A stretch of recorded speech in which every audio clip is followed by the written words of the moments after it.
really want to let you know Fitz and I are out working hard. I left Savannah at 4 this morning to be with you, heading to Columbus immediately afterwards and then back to Athens. So we're pushing it. We've even got something after church tomorrow. So it's important, that we are try to be everywhere because, we're not allowed to use state aircraft. We're using Toyota aircraft, and I'm actually in a Chevy today, but I have a car that I keep in Savannah, keep here because we're going back and forth. Every Republican chapter wants us to be there, right? So Camden County wanted me there on Wednesday. Glenn County wanted me there on Thursday, and so we're doing our best to get over there. I'm sorry I don't have a ton of literature and signs for you, but it's expensive to run a statewide race, and not that many people even know what the Public Service Commission is, let alone will give a dollar donation to the commission. So I'm not here to raise money. At this point, what I'm really trying to motivate you to do today is to, one, know what's going to happen if Peter Hubbard beats Fitz and if Alicia Johnson beats me. What might social justice look like on the Public Service Commission? What might DEI look like when you apply it to a regulatory board? And how might that impact the state of Georgia? So, I was looking at just what happened down here on June 17th. I'm not going to ask you if you actually voted on June 17th because I don't want to embarrass anyone. Because something happened this summer. There were only, in this county, one of the strongest Republican counties in Georgia, there were 1,238 Republicans that voted after 3 weeks of early voting, a Saturday, and all day on a Tuesday. That's all Coweta County could muster.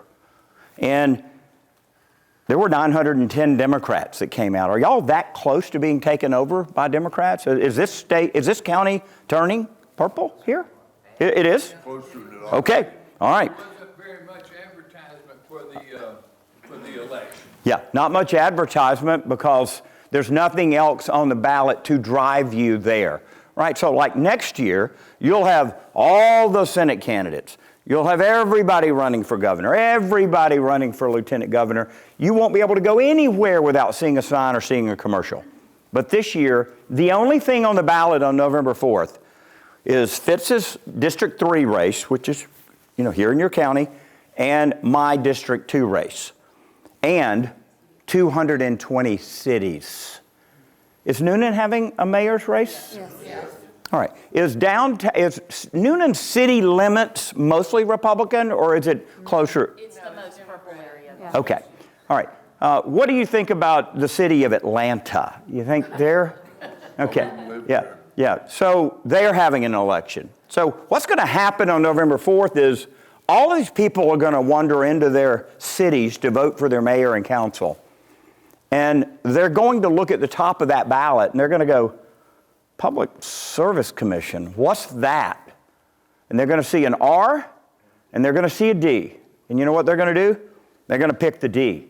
So, our effort is how are we going to get our Republican base to actually care enough to come out, because everybody's fatigued. I mean, I'm telling you, what I'm talking about being fatigued, I'm talking about they're tired of elections. They're tired of campaigning, right? We've got the White House. We've got every constitutional office in Georgia. What's the big deal about these 2 seats anyway? I mean, what possible impact could that have on next year or the future? Well, just let me just paint a picture for you first of Peter Hubbard and Alicia Johnston. One, Peter Hubbard does know quite a bit about energy. We see him there with witnesses and giving public comment in the commission. Alicia Johnston's never been in the building. But in this case, it really doesn't matter how much they know or how much experience, because it's just going to matter how many of those folks showing up at those city elections pick them over us, and how well Fitz and I can do to get folks that live outside of a city to go, because the only thing on your ballot, if you do not live in Noonan or a city with a city election, is the PSC. That's it. Nothing else. Questions? Yes. Yeah, there's some questions. Okay, there's some questions, maybe a homestead question, maybe a couple of things, but people aren't necessarily that motivated for questions. So let me tell you a little bit. Let me introduce you to your possible new commissioner, Alicia Johnson. Nice African-American woman, attractive, sharp website, PhD, worked in healthcare. On her own resume, what she does is help healthcare organizations incorporate DEI principles into their business. That's what she does for a living. So she's probably going to bring that expertise to the commission. So what does that look like? Well, it looks like with folks that are low income, that are having trouble paying their bill, it looks like having a moratorium on disconnecting people that are behind. And you think, well, that's kind of compassionate. Well, is it really? Is it really? I mean, if I tell you and everyone, look, starting June 1st until November 1st, if you can't make a payment and you're low income, we're not going to turn your power off. Where's the motivation to pay your bill? Exactly. How much will they actually pay on the next bill? And then we've already seen this with the left-leaning groups. 32 of them came to us after the pandemic and said, would you please forgive the arrearages of everyone who was behind? So DEI really has two components: stopping disconnects and then forgiving the total bill.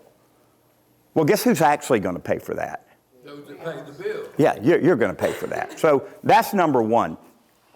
Number two, and the investment that we're making in your county down here. Let me tell you exactly what this combustion turbine set down here cost. We, through Georgia Power, $1.6 billion we're spending at Plant Yates in your county. Your county's going to get a lot of tax revenue off that. I mean, it's going to help with roads, libraries, fields, anything your commissioners are spending money on. And those combustion turbines, they're not going to run that much. They are essentially peaker units. They are jet engines on a pole, essentially, that get turned on when the grid gets tight.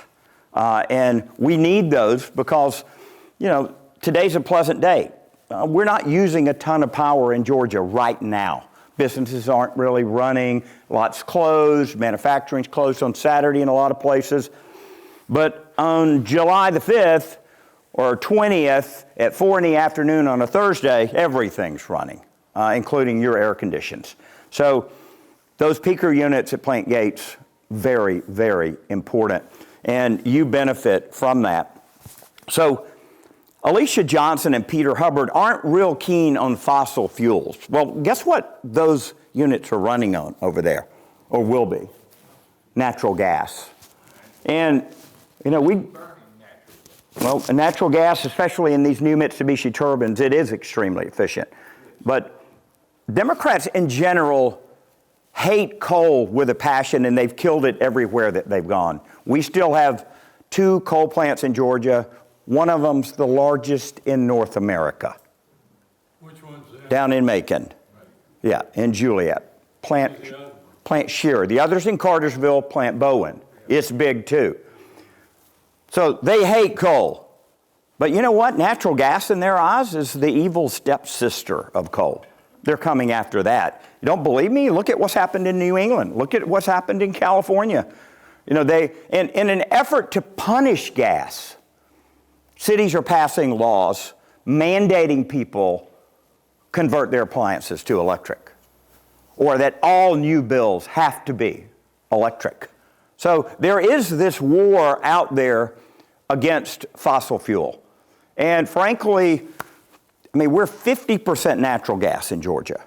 And by the time we finish building another 4 or 5 larger combined cycle baseload plants, we're going to be probably at about 60.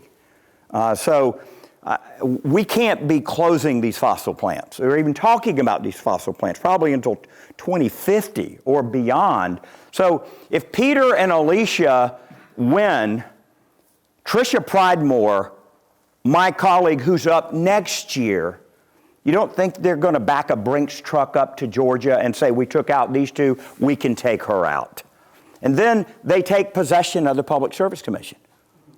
Then they can accomplish their agenda. So there's 5 of us. 3 votes is all you need to be able to change any and everything. So I think they'll be coming after us. The other thing that closing fossil plants will do, it will handcuff economic development in Georgia. Right now we have a 26% reserve margin. Probably you, like everybody else, have had high power bills, probably the highest you've ever had in your life. You've probably paid more for eggs than you've ever paid in your life. You probably have paid more for toilet paper than you ever had in your, inflation, we know, has impacted everything that we use. And things have gone up. There was no way the power sector could avoid that. I've had people tell me, well, we built that nuclear plant. Shouldn't our electricity go down? Wait a second. You're telling me we spend $20 billion and you think magically that stuff goes down? No, what will lower bills is just more customers, because we take the total amount of money that it takes to operate utilities, whether it's Atlanta Gas Light or Georgia Power, and we divide it by the number of customers.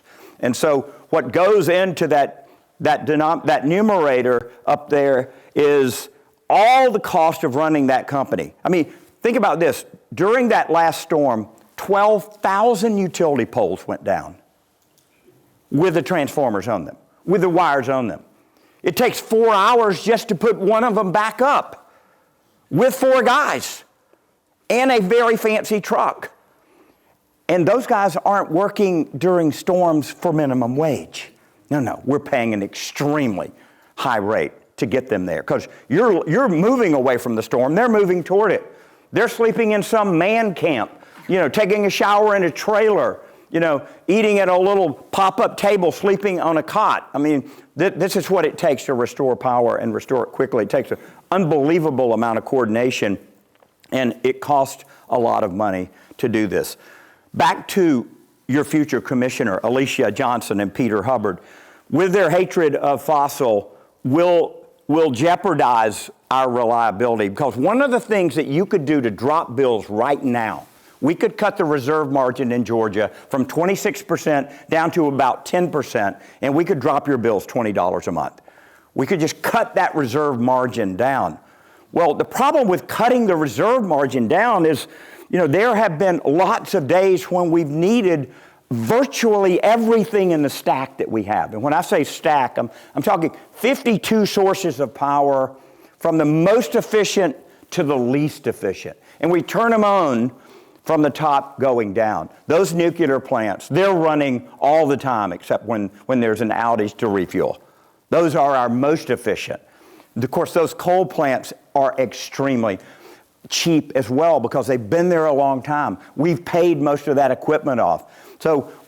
But when you get down to the bottom of the stack, you're talking about number 2 oil generators sitting somewhere that's using fuel oil. That's not cheap to do. But there have been plenty of days when we've cranked those guys up for 30 minutes, 45. See, it's those just like these units at Plant Yates, you don't need them all the time. But even on a cold February morning, if it's 12 degrees outside, when everybody's getting in the shower and getting ready to go, we have this ginormous spike just for about an hour and a half. In California, what they do is they alert people through text there's going to be a grid event, and ask people to not do laundry, to not do this and not do that. Is that what you want in Georgia? You want us giving you a little courtesy warning and rolling you off the grid? No, that's why we have to have the reserve margin. And these Democrats are willing to do anything to lower the bill. Because why are they using the bill? Because it is the place Fitz and I are most vulnerable. Because we have invested in this grid. And you are paying more for any number of reasons. Finishing a nuclear plant that went bankrupt. buying natural gas when Russia gas is being boycotted by European countries, and we're sending American gas over there to rescue them. Well, that's costing you $20 a month for us to send that gas over there. It's not Georgia sending it, it's America sending it, but it's a commodity, and we're buying it on the market, and it's gone up. So we need that war to end, because that's going to lower our prices for sure, because we're buying a lot of natural gas. So they're going to impact resiliency, economic development, and of course the whole social justice agenda. And meanwhile, we frankly don't want you to even have to think about electricity. Part of the reason maybe you don't even know that much about what we do is because this state is extremely reliable, when it comes to the power grid.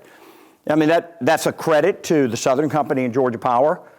I mean, there's a reason that the California, this is amazing, the California Teachers Retirement System that has all of that money for all of those teachers called me and said, we're making a major investment in the Southern Company. So the Californians are spending money on our grid because it gives a return and it's extremely stable. And the reason it's stable is because the energy regulators are Republicans. Because we prioritize economic development and reliability. We're not out here doing stupid stuff, having social experiments. But Republicans... You got to run it like a business, because it is. It is a business. It's the biggest machine in the state of Georgia. A social Yes, idea yeah, factory. yeah. Let me address data centers, because you guys have a controversy going on. Let me start with just telling you that little old Porterdale, Georgia. Anybody been to little Porterdale, Georgia in Newton County? It was a mill town. It sat on the Yellow River. Well, it still sits on the Yellow River, but Bibb Manufacturing was there at one time. And it was a mill town. And you know what mill towns look like. I mean, they're all over. LaGrange had probably 20 or more mills down there. Those mill companies, they built houses. They had a commissary. They even had health care. But in the day, it was a wraparound service. Some of them even had paid in their own dollars. So little Porterdale now is sitting down there on the Yellow River, no mill, and made some movies down there, Vampire Diaries, Sweet Magnolia, some other movies have come in. They've got a little money off that. But a data center company has recently come and made a deal with them to build 8 buildings, 1 per year, for the next 8 years. The buildings are about the size of a super Walmart, and they cost $1 billion a piece to build. So at the end of this, on this old golf course that they have, where they've relegated this business to, they're going to have a capital investment of $8 billion. The taxes off of that are so tempting for political leaders. And because Porterdale had already put it in their city plan, they've got unanimous consent around this. All the city council folks were supporting it. They love it. They've embraced it. It's their decision, right? You don't care what happens in Porterdale, right? But here in Coweta County, your county commissioners have the authority to zone for a data center, to change zoning. They can put solar array down here. They could put a poultry processing plant that smells up your county. They could put a landfill. They could do whatever they want because you elect them. That's on this community to elect people that they trust. That's why we really need to be focused on local, smaller elections. They matter. But cable news, selling commercials, tune us not to local stuff, no, only the big stuff. And they've made rock stars out of congressmen and senators, and judges and whoever else.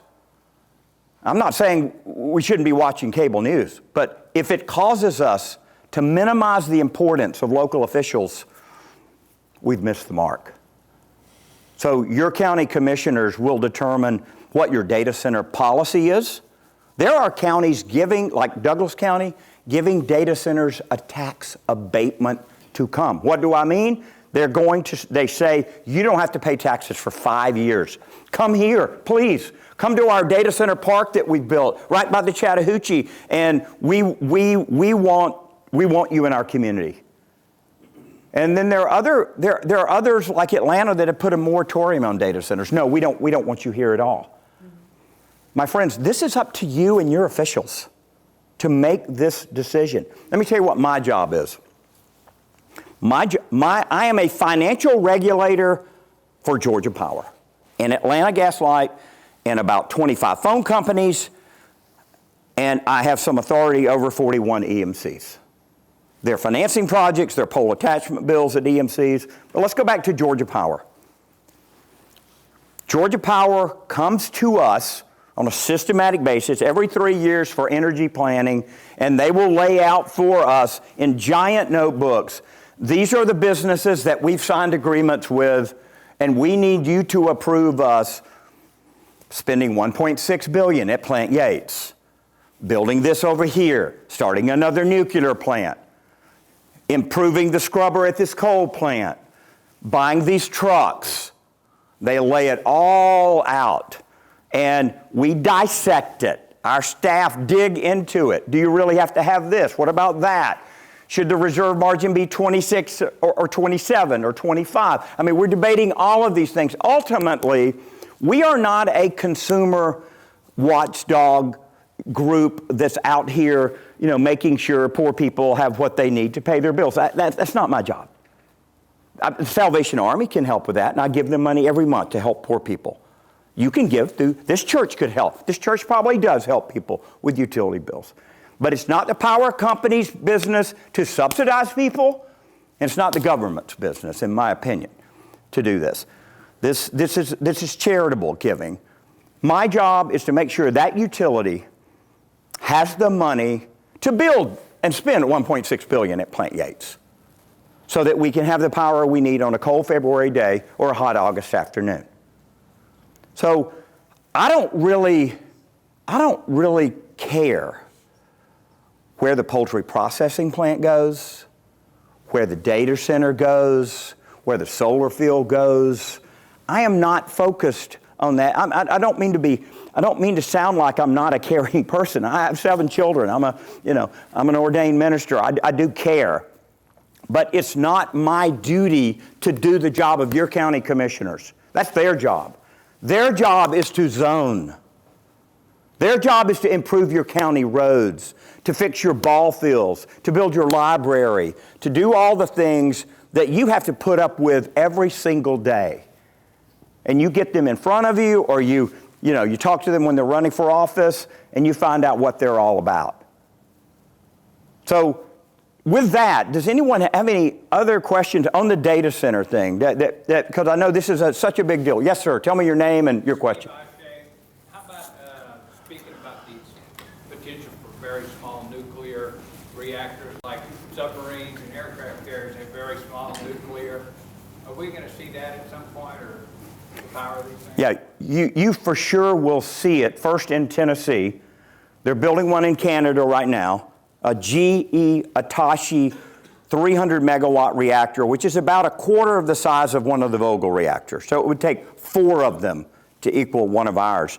So they're building the first one in Canada. The second one will be near Oak Ridge Lab in Tennessee. So by the time they have their learning curve and spend their money, it could be 6 or 7 years before we could actually get a fixed and firm price. Right now, we cannot give anyone to give us a fixed and firm price on any nuclear reactor. And the problem that the Republican commissioners are having is, well, we just endured a bankruptcy from Westinghouse, which, by the way, they hung us with $800 million of open invoices they didn't pay. $800 million. And in order to keep that plant going, we had to pay all those open invoices that we weren't even supposed to pay. We'd already paid through the contract. But they voided our contract. We had to pay that to keep it going. Commissioners had to decide, are we going to throw in the towel? South Carolina, they decided to throw in the towel. They didn't finish theirs. Theirs is still rusting over there till Jesus comes, probably. But we went ahead and finished it. We negotiated a parental payment from Toshiba. They paid us $1.62 billion in penalty payments.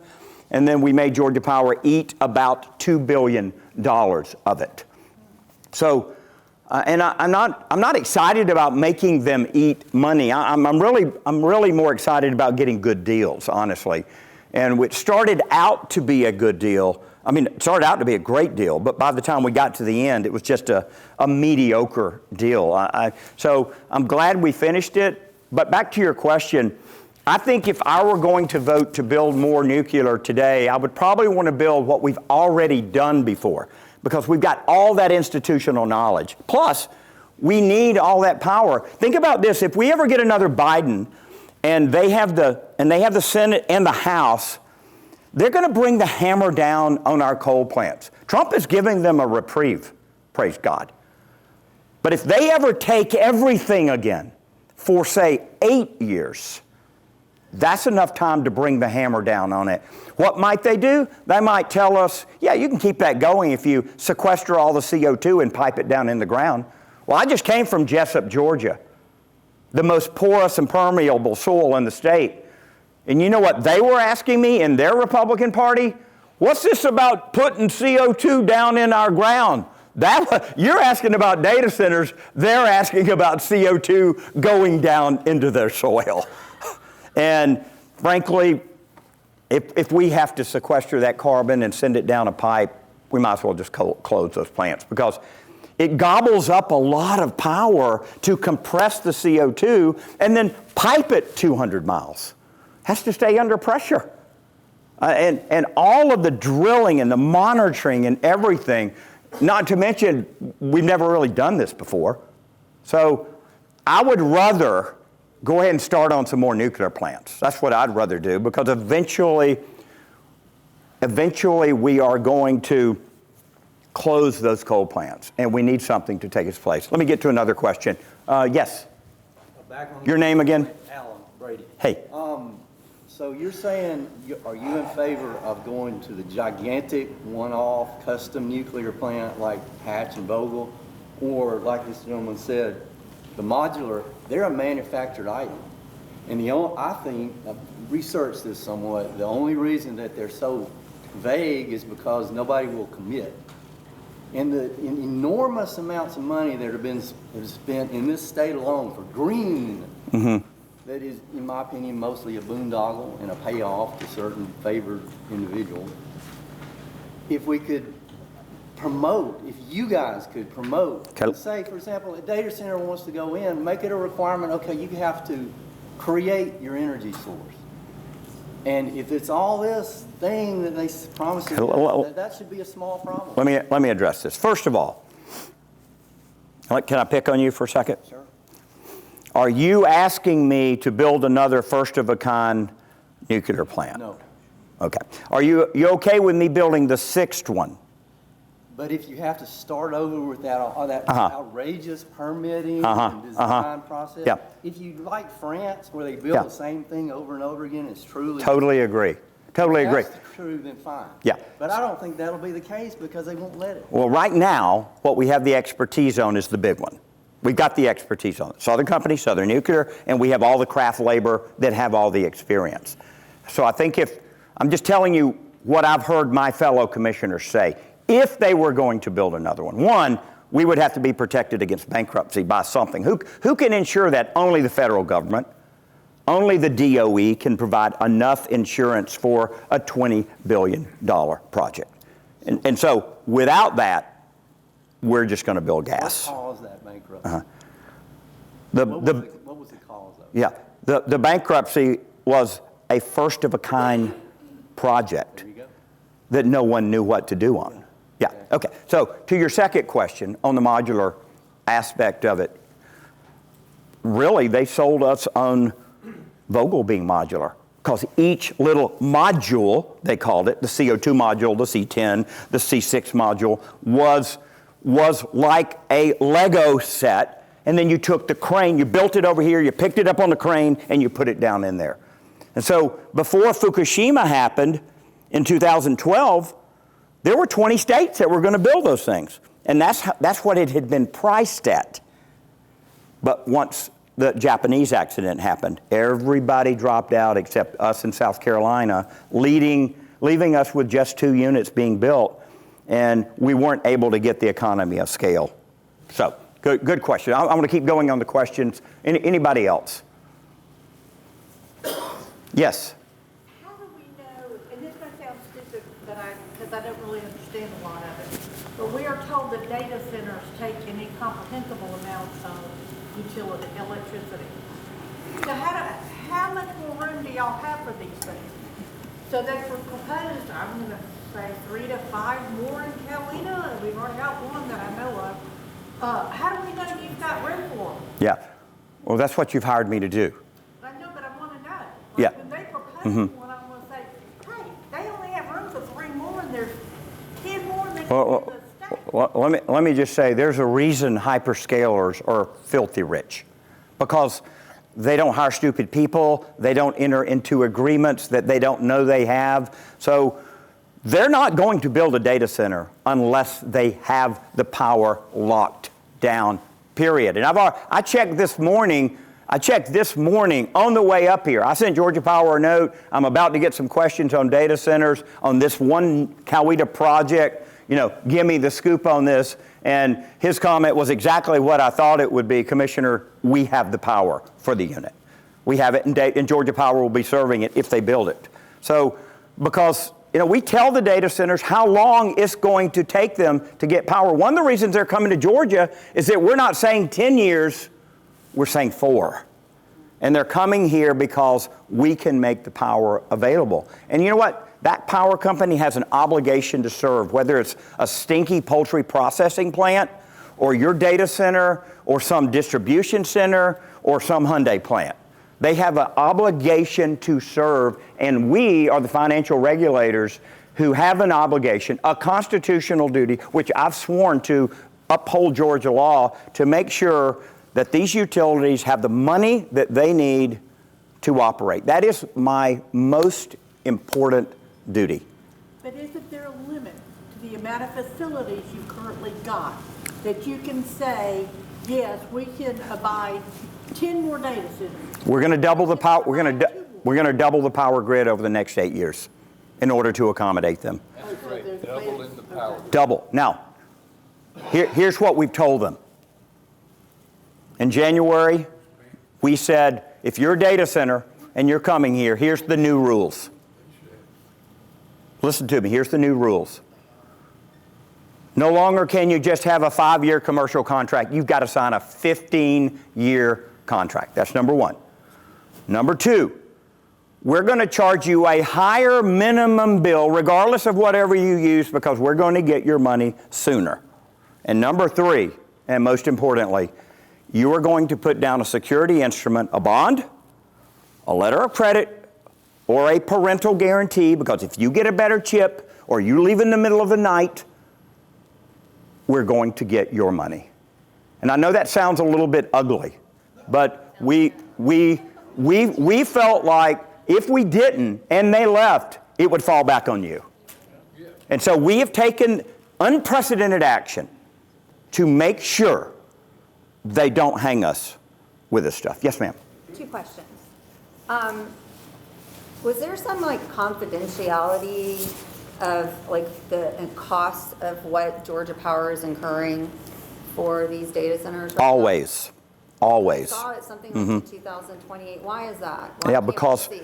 people, these utilities, PG&E, others, they want their trade secrets. They want to know what they're doing, and we don't have them disclose that. I mean, we have public hearings on things, and we have a public version, and then we have what's called a trade secret version.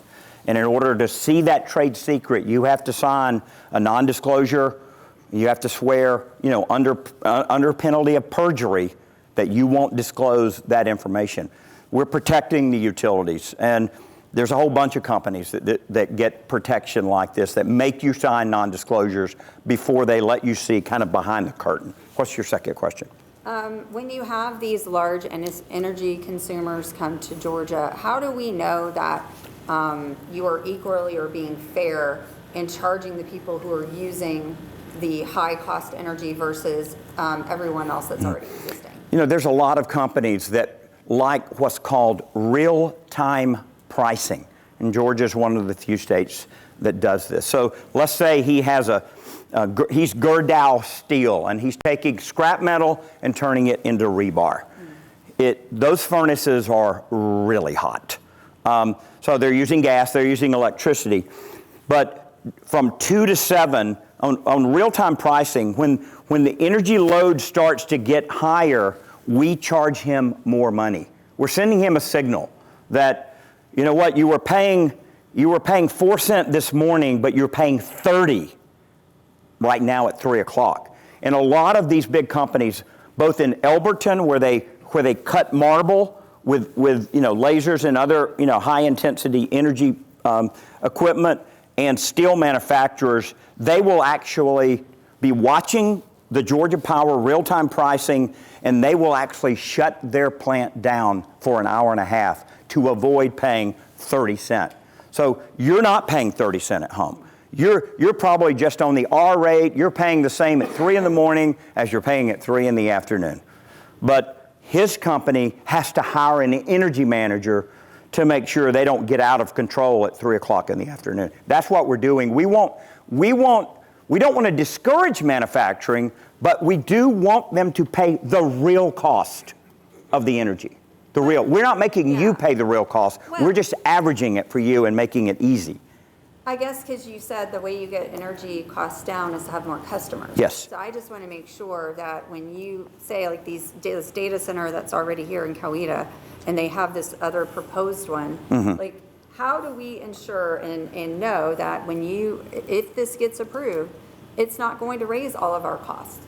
Like, how do I know that cost is going to stay with that massive? Because we had 6 months of hearing. We put Georgia Power executives under oath, and we had them swear that the data centers would pay all incremental cost of generating and transmitting the power. So that's about as good as I can get, is to put them under oath, under penalty of perjury, and get them to swear that this is going to happen. They value their reputation. They don't lie to us up there. In 2028, yes, when the confidentiality is raised, are we going to see a massive increase in rates? Well, we froze rates for 3 years. I know. So Yeah. So at the end of 2028, what we've told the power company is, look, you're incurring more costs right now, but you can't come and ask us for more money. You're going to have to wait. So lots of things could happen. The Ukrainian war can end. Natural gas can drop 15%. So I don't know what's going to happen in 2028. I don't know. But I do know this. There's no way Georgia Power can escape inflation. They are spending more money. And we froze the rates because we were getting lit up by Republicans and Democrats alike about this.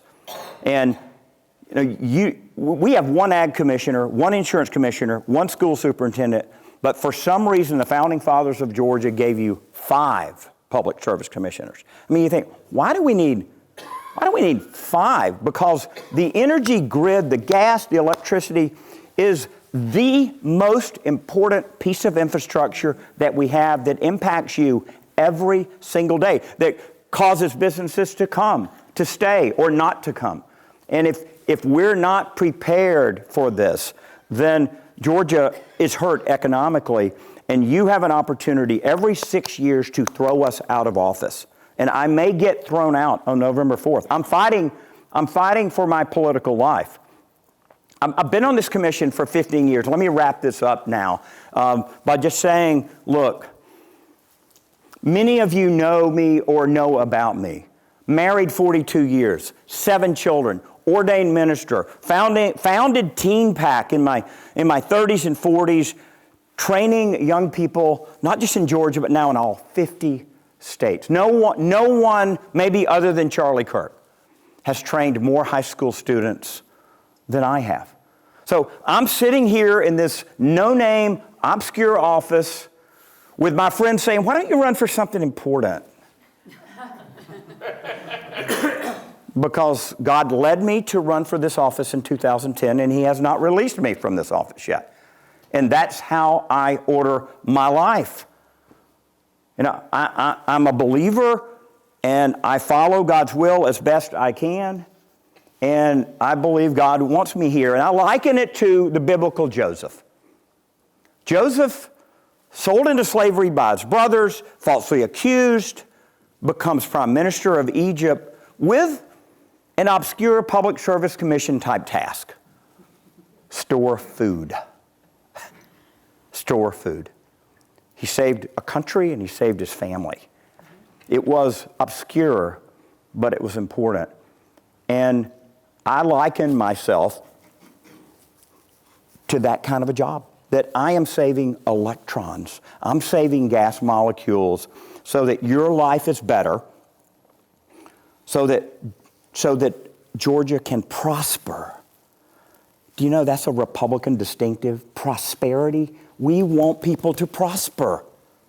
We don't want to tamp down economic development. We don't want to limit things. We want them to grow. And that's what I've had my hand on this plow for 15 years. And if you aren't happy with me, or you feel like, yeah, he's had his time, that's up to you. You had a chance to send me home in the primary. You know that. You had a chance. But 75.7% of Republicans said, we want you to stay. And I am fighting for my political life. I'm not here begging you. No. I have a strategy. It includes you, but it includes a whole bunch of other stuff because I'm going to have that to win. And I plan on winning. I plan on serving you. But, it's in God's hands. Thank you, Madam Chair, for letting me be here. I'm out of time.